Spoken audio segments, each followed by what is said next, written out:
keep on changing. Life goes on and on and on and on and on and on and on and on. Hello cadets!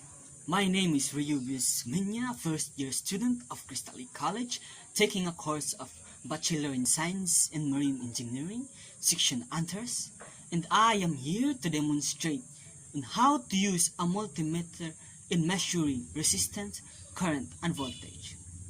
Before anything else, let us calibrate first our multimeter before proceeding to measuring either resistance, volt, or current. Since it is already in zero, so it means our multitester or multimeter is ready to use. Now let us measure the resistance of the resistor, but always remember that when measuring, do not let the test probes have contact with each other, and also do not touch it with your finger, either to avoid problems and fault readings.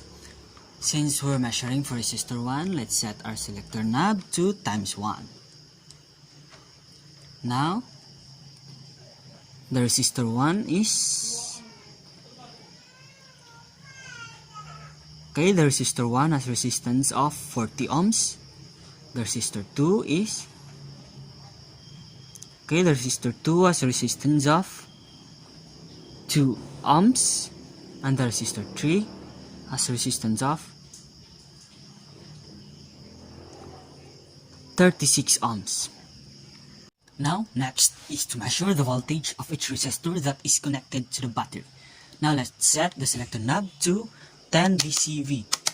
Since our battery's voltage is 12 volts, and so the voltage of the resistor 1 is... Seems that the voltage of resistor 1 is 4.6, and the voltage of resistor 2 is 0.4 volts, and the voltage of resistor 3 is 4.8 volts. Next thing that we're going to do is measure the current. So let's set the selector knob to 0.25 dCA. Since we're measuring the current, touch one of the wire that is connected to one of the resistor. And now let us measure its current. The current is 0.45 ampere. That's all. Thank you. When I